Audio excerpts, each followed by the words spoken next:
2022 is coming to a close with the new state assemblyman from here in the Valley and a new congressman representing part of the Valley. Just two of the big changes over the year in politics. Tonight, News Channel 3's John White takes a closer look at some of the notable political events of 2022.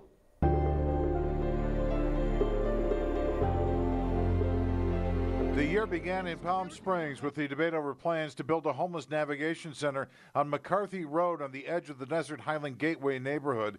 Many residents protested. Take it and put it out in their own community and see if they like it. They won't do that. So if you got money, you do what you want to do. In the end, the council decided to move ahead with the plan, and the center is anticipated to open in 2023.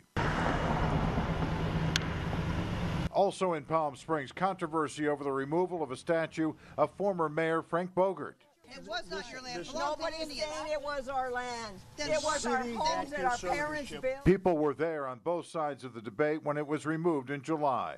It was removed over the former mayor's involvement in the clearing of mostly minority residents from Section 14.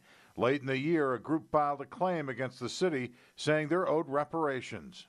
The plan was to use fear and intimidation to bulldoze and to burn down these families, to burn their homes, in many cases with their personal belongings still inside.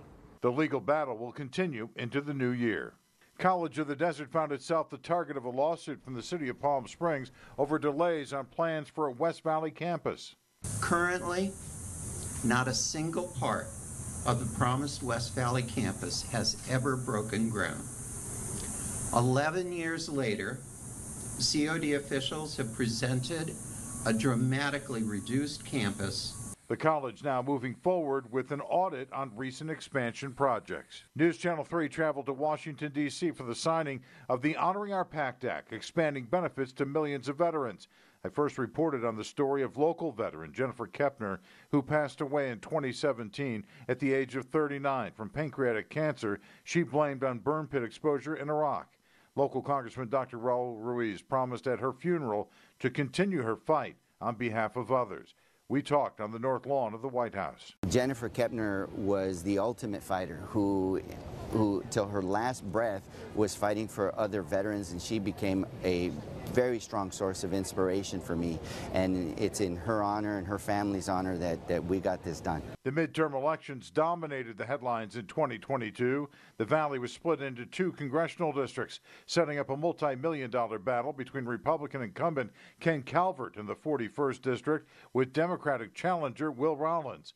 Calvert won by a little under 5 points. Redistricting also created a tight battle in the 47th State Assembly District. After 4 weeks of counting, Republican Greg Wallace edged out Democrat Christy Holstedge by just 85 votes. You know, this race was it was a tie, and our community's split. There's some ideas on both sides of the aisle that we need to explore and be able to represent a unified voice up in Sacramento. And that's your Coachella Valley political year in review for 2022. John White, News Channel 3.